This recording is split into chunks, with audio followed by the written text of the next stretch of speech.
I'm going to speak a little bit about, like Comrade Martha spoke about, the increasing driving down of wages and the increasing exploitation of workers across the world, but also as it affects here in the U.S. But particularly looking at the world's largest global corporation, Wal-Mart, where there's been increasingly fightbacks and organizing going on.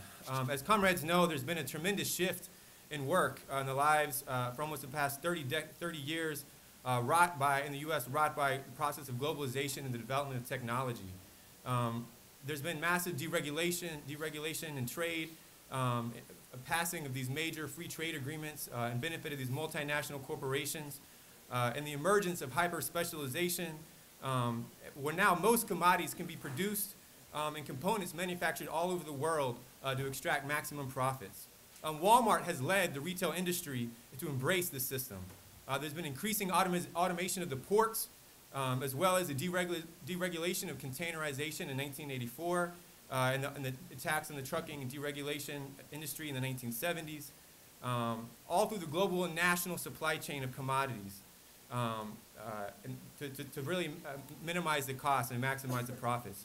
Walmart's success has been in getting the low-cost goods to the workers at precisely the right moment. But all this makes them more and more vulnerable to work stoppages in the supply chain.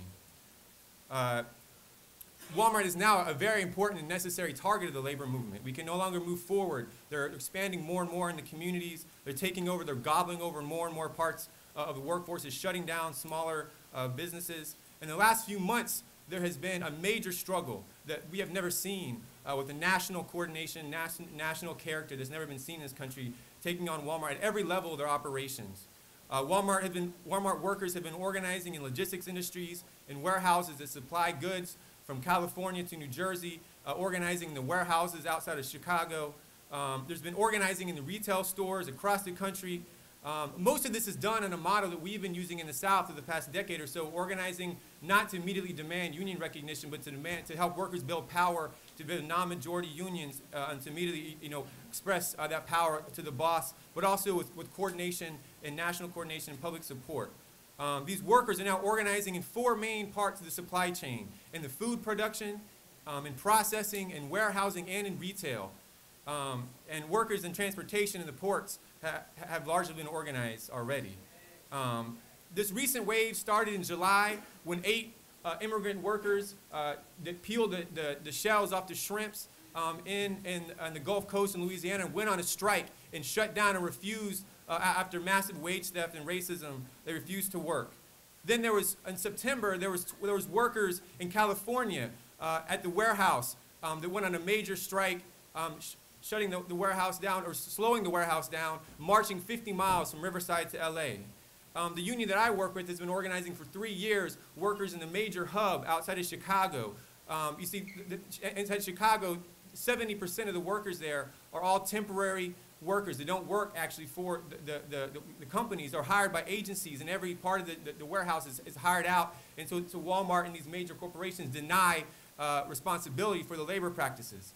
And Chicago is a major important center because all the major 6 Class 1 railroads converge in Chicago, and it's now the world's third largest port, with the major warehousing that's there. Hundreds of thousands of workers and many multinational corporations, but particularly Walmart. These kind of we call permanent jobs are sprouting up everywhere. Massive wage theft, workers coming home with short checks, being unpaid for overtime, workers to work off the clock. I was recently in Chicago organizing with the workers for a major action we had there, and I was talking to a worker, this guy named Mike Compton, and he regularly sleeps. He has to find foreclosed homes in Will County, in the suburbs where he can live in. There's other workers that can't afford housing. They're living in tents in the forest because they can't afford to pay rent, and are working 60, 70, 80 hours a week sometimes. In other weeks, they'll work 5 hours, completely irregular shifts. We organize, there's major rampant sexual discrimination, workers being harassed and abused by their bosses. Women, on International Women's Day, organized a major public hearing to expose this.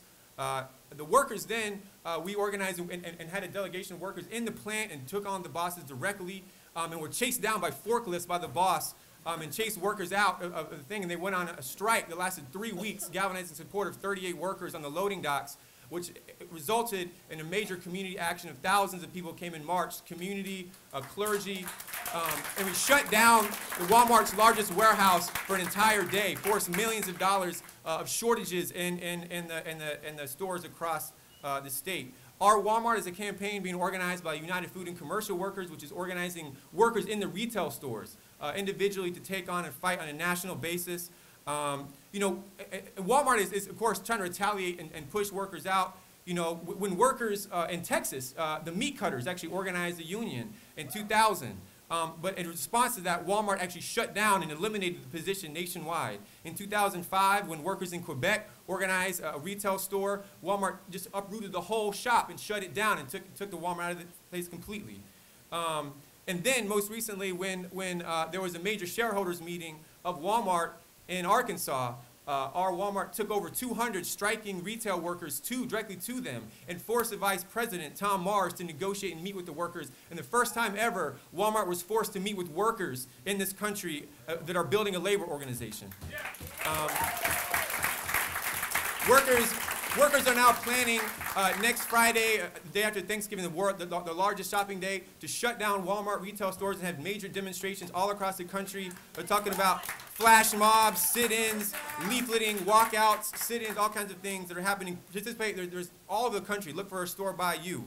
But we know it's the retail store workers they have some power, but it's really the workers in the logistics industry where our union is rooted in organizing and has the most power to really shut down and disrupt the business and the supply chain.